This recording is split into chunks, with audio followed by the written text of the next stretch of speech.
Welcome back, my friends. Today we have discussed about the remaining part of the gravitation of class 9th. The topic is now, if you want to make notes, please open your notebook and write down the heading calculation of mass of earth. Okay, हम लोग अभी mass of earth निकालना चाहते हैं और एक चीज और निकालना चाहते हैं यहाँ पर accretion due to gravity भी. अब सुनिए जरा, जैसे पहले मास ऑफ अर्थ हमें कैलकुलेट करना है तो हम ये लेट कर लेंगे कि जी की वैल्यू गिवन है पहले. तो चलिए सुनिए, एक रिलेशन पढ़ाया था मैंने आप लोग को, अगर लर्न है तो बहुत अच्छी बात, नहीं तो इसको लर्न कर लें. We know that the relation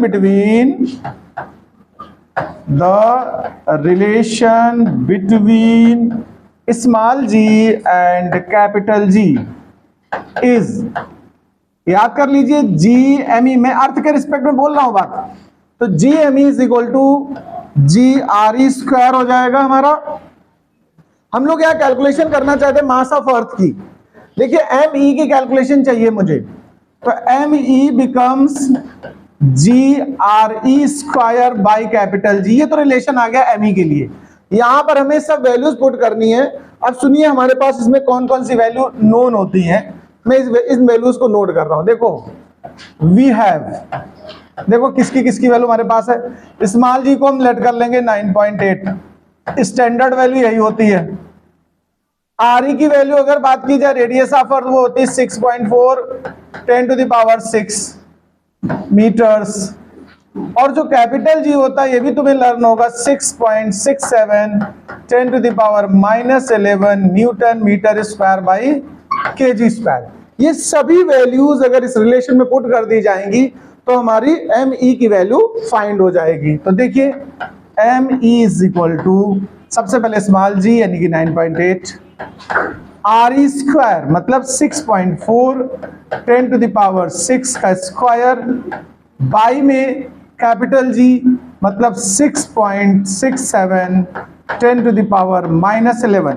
जब आप इसको कैलकुलेट करेंगे, आप आराम से कैलकुलेशन करिए, तो कैलकुलेशन के बाद जो वैल्यू आएगी वो अप्रोक्सीमेट आएगी 6 × 10⁻24 kg. ये हमारा निकल आया कैलकुलेशन ऑफ मास ऑफ अर्थ. जब मास ऑफ अर्थ निकाल रहे हैं तो स्मॉल जी को हम नोन की तरह इस्तेमाल करेंगे क्योंकि हमें पहले से पता है 9.8. अब इसका उल्टा कॉन्सेप्ट आ जाइए, अगर हम कैलकुलेशन ऑफ स्मॉल जी करना चाहें, कभी क्वेश्चन आ जाए कि calculate value of small g, तो रिलेशन यही आएगा. देखो ध्यान देना please. Again relation between small g capital G से हम इस बार स्मॉल जी को निकाल के बाहर लाएंगे, हमें उसकी वैल्यू चाहिए. तो देखिए जरा, स्मॉल जी अगर हम कैलकुलेट कर रहे हैं तो पता क्या लिखेंगे, G M E by R E square. ये ई जो सफिक्स लगे ना, इसका मतलब क्या है, अर्थ. अर्थ के रिस्पेक्ट में वैल्यूज ली जा रही हैं. तो कैपिटल जी की वैल्यू यहां पर देखो हमारी 6.67 10⁻11, मास ऑफ अर्थ 6 × 10⁻24. ध्यान रखिएगा, उसमें स्मॉल जी की नोन वैल्यू कंसीडर की थी, इसमें हम लोग एम ई मास ऑफ अर्थ की नोन वैल्यू लेंगे. और आर ई की वैल्यू हमारी 6.4 10⁻6 का होल स्क्वायर. जब इसको कैलकुलेट करेंगे, आप सिंप्लीफाई करेंगे, तो आप पहुंच जाएंगे 9.8 मीटर पर सेकेंड स्क्वायर. नोट कर लें दोनों को. अब देखिए इसके बाद हम लोग जानना चाहते हैं मास क्या है और वेट क्या है और इनमें डिफरेंसेस क्या है. तो please listen and write down the heading mass. Mass मतलब सुनिएगा, the quantity of material, the quantity of matter contained in any body is known as mass. It is measured in KG and by using string balance. String balance या stick balance कुछ भी कहते हैं, rod balance कहते हैं. तो लिखिए जरा डेफिनेशन लिखिए, the quantity of matter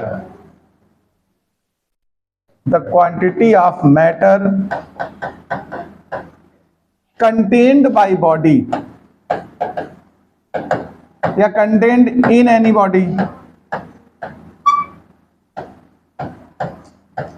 body is called mass. It is denoted by m. It is constant at every place. और इसकी यूनिट क्या होगी? Its unit is KG.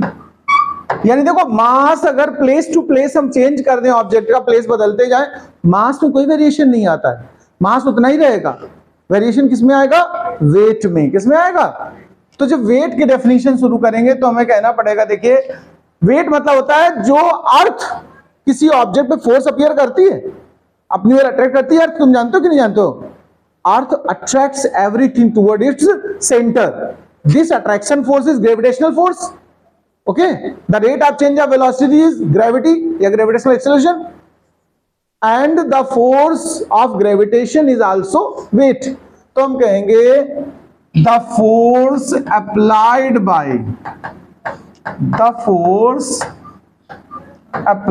Bye earth on each object is called weight of that object. Weight of that object. It is denoted by W. इसको हम लोग generally किससे denote करेंगे? W से। इट वेरीज, वेरी तो समझते हो ना, वेरीज प्लेस टू प्लेस। अगर एक जगह से दूसरी जगह तीसरी जगह निकालो, ग्रेविटी जैसे इक्वेटर पे निकालोगे तो वेट कम आएगा, पोल्स पे चले जाओगे तो वेट हैवी आएगा, ज्यादा आता है। जहां जहां जी की वैल्यू वेरी करेगी वही बदलता जाएगा। और इसकी यूनिट क्या होती पता है? Its unit is Newton. जो फोर्स होता है ना, ये फोर्स ही तो है, न्यूटन, या इसी को हम बोलते हैं केजी वेट। क्या बोलते हैं? अच्छा, अगर कभी केजी वेट में गिवन हो और न्यूटन बनाना हो तो क्या करेंगे? ये बात जरूर लिख लें। When force given in KG weight, we multiply by small g and it convert into newton. यानी यूनिट क्या बन जाएगी? एसआई यूनिट बन जाएगी, न्यूटन बन जाएगी। तो वेट की डेफिनेशन हो गई। अभी आपसे डिफरेंस पूछा जा सकता है कि difference between mass and weight. अगर हम इसमें डिफरेंस बताना चाहें तो सुने कैसे करेंगे। चलो इसकी बात करते हैं, डिफरेंस निकालते हैं। राइट, पहला डिफरेंस सुनिए, टोटल मैटर ऑफ ऑब्जेक्ट। देखो, टोटल मैटर जो होता है ऑब्जेक्ट का क्या होगा? टोटल मैटर ऑफ ऑब्जेक्ट या बॉडी इज मास। अच्छा, और total force applied by earth on the body is weight. Total force applied by earth on object is weight. तो ये तो डेफिनेशन से हमने डिफरेंस बना लिया है। सेकेंड डिफरेंस सुनो, इसकी जो यूनिट होगी वो क्या होगी? केजी। और इसकी यूनिट क्या होगी बताओ? अच्छा, न्यूटन या फिर केजी वेट। ओके, एक और डिफरेंस देखो, ये कांस्टेंट क्वांटिटी है। कैसी है? मास कैसी क्वांटिटी होती बताओ? और वेट वेरिएबल है, प्लेस टू प्लेस वेरी करेगी कि नहीं करेगी बताओ? ये स्केलर है, मास कैसी क्वांटिटी होती है, लेकिन वेट कैसी होती है? वेक्टर, क्योंकि एक्चुअल में फोर्स ही है, वेट क्या है? फोर्स है, तो ये वेक्टर हो जाएगा। इतने डिफरेंस सफिशिएंट है कि नहीं? अच्छा, एक और बात लिख लो, इट मेजर्स बाय, ये सिंपल बैलेंस जो होता है ना, सिंपल बैलेंस कह सकते हो, या ये जो डंडी वाली बैलेंस होती है, अरे यार लकड़ी नहीं लगा के जो ऐसे तौलते हैं इस तरह से, उसको क्या कहेंगे आप, कौन सा स्केल कहेंगे? स्टिक कुछ भी, ये लेकिन स्प्रिंग बैलेंस है। For to measure this, to measure weight we use spring balance. इसके लिए क्या यूज करते हैं हम लोग? Spring balance. चलो ठीक है, इतने डिफरेंस एफिशिएंट है। तो चलिए हम लोग एक चीज और कैलकुलेट करते हैं, mass of any object on the moon. अगर कोई ऑब्जेक्ट मून पर होगा तो मास कितना होगा? तो मास तो आपको पता ही है कि कांस्टेंट होता है, मास वेरी नहीं करेगा। तो फिर क्या वेरी करेगा? मास की जगह हम लोग क्या यूज करें वर्ड? वेट। वेरी क्या करता है? वेट वेरी करता है, मास तो कांस्टेंट रहेगा, राइट? तो आर्टिकल का जो नाम आप डालेंगे उसका नाम डाल देना weight of any object on the moon, क्योंकि मास वेरी नहीं करता है। क्लियर बात? अब सुनिए, हम वेट फाइंड करना चाहते हैं, इसके लिए कुछ डेटा आप पहले से प्रिपेयर कर लीजिए।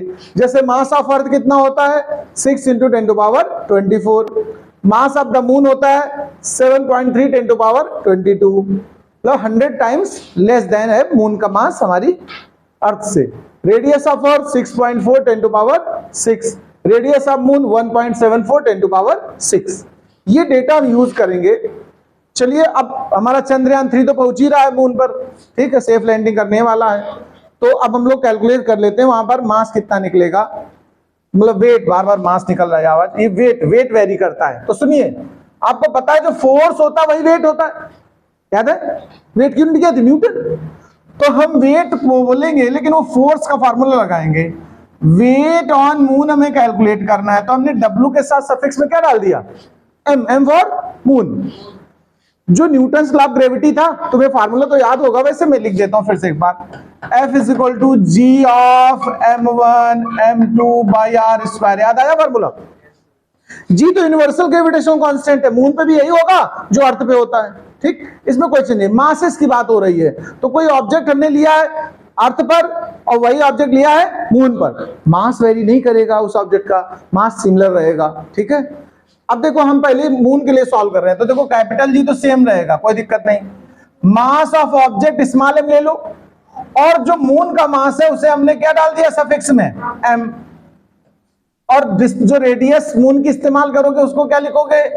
rm। देखो, इस फॉर्मूले को मून के लिए इस तरह मॉडिफाई कर सकते हो कि नहीं कर सकते हो, बताओ? सिमिलरली ये फॉर मून है, ये किसके लिए निकाला? अभी मून के लिए निकाला। अब weight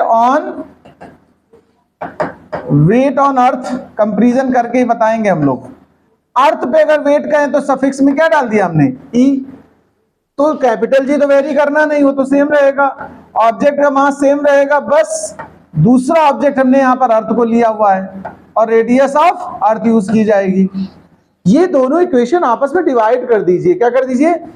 divide equation 1 by equation 2। तो देखो, weight on moon by weight on earth is equal to, देखो जब डिवाइड करोगे तो G से G कैंसिल होगा, स्मॉल m कैंसिल होगा, तो मास ऑन मून मल्टीप्लाई में चले जाएगा रेडियस का स्क्वायर ऑफ अर्थ, फिर मास of earth and radius of moon का स्क्वायर। देखिए, आप जब डिवाइड करते हो, डिवीजन करना तो आता होगा आप लोगों को। देखो, इन दोनों को आपस में डिवाइड करिए, G कैंसिल, mm कैंसिल, ये r² सबसे ऊपर mm के साथ आ जाएगा कि नहीं आ जाएगा? देखो, अब हम वैल्यूज पुट करते हैं। मास ऑफ मून याद आया? 10⁻22 निकला था। देखो, मास ऑफ मून हम लोग क्या लेंगे? 7.36 10⁻22। अच्छा, रेडियस ऑफ अर्थ 6.4 10⁻6 का whole square. Mass of earth 6 × 10⁻20 कितना था? 24 था, ठीक है। और रेडियस मून वाला निकाल लीजिएगा, 1 पॉइंट, ये कितना था? देखो 7 पॉइंट, रेडियस 1.74 10⁻6, 1.74 10⁻6 का स्क्वायर। इनको आप आराम से इजीली सॉल्व करिएगा। अप्रोक्सीमेटली वैल्यू आएगी 1/6। एक्चुअली डेसिमल में आएगी 1.67 करीब हो जाएगी, 65। तो उसको रफली हम लोग क्या बोल देंगे, 1/6। यानी अगर अर्थ के कंपैरिजन में वेट को कंपेयर किया जाए मून पर, तो अप्रोक्सीमेटली मून पर जो वेट आएगा वो अर्थ के वेट का कितने टाइम्स हो जाएगा, 1/6 टाइम। यानी weight on moon is equal to 1/6 weight on earth. जैसे यहां अगर कोई ऑब्जेक्ट सपोज करो 60 केजी का है, तो मून पे वो कितने केजी का महसूस करोगे आप, 1/6 यानी 10th पार्ट। वो केजी वेट की बात कर रहा हूं। तो मून पर वेट हमेशा 1/6 टाइम हो जाता है। इसीलिए तो वहां पर एटमॉस्फेयर रुक नहीं पाया है, लाइट हो जाती चीजें। अगर आप जैसे जंप कर रहे हो, यहां 1 मीटर जंप करोगे अगर हाई जंप, तो मून पर कितने मीटर जंप कर जाओगे बताओ, 6 टाइम, यानी कि 6 मीटर हाई जंप होगी आपकी। बात समझते हो? ग्रेविटी वहां कितने टाइम्स लेस देन है। अगर ग्रेविटी, ये तो वेट का कंपैरिजन हुआ, ऐसे जी ऑन मून की बात करूं तो अर्थ के जी का कितने टाइम्स हो जाएगा वहां पर। अर्थ में जो ग्रेविटी है उसको हम स्मॉल जी कहते हैं, मैंने सफिक्स डाल दिया ही, वो स्मॉल जी फॉर अर्थ। अर्थ की जी का 1/6 टाइम, यानी कि अर्थ पे हमारी जी कितनी होती है अप्रोक्सीमेट 9.8। तो इतना हो जाएगा मून पर ग्रेविटी। अगर कोई क्वेश्चन ऐसा है कि हमें acceleration due to gravity use करना पड़े, तो मून के लिए हम लोग क्या यूज करेंगे, 9.8/6। नोट कर लीजिए इस आर्टिकल को।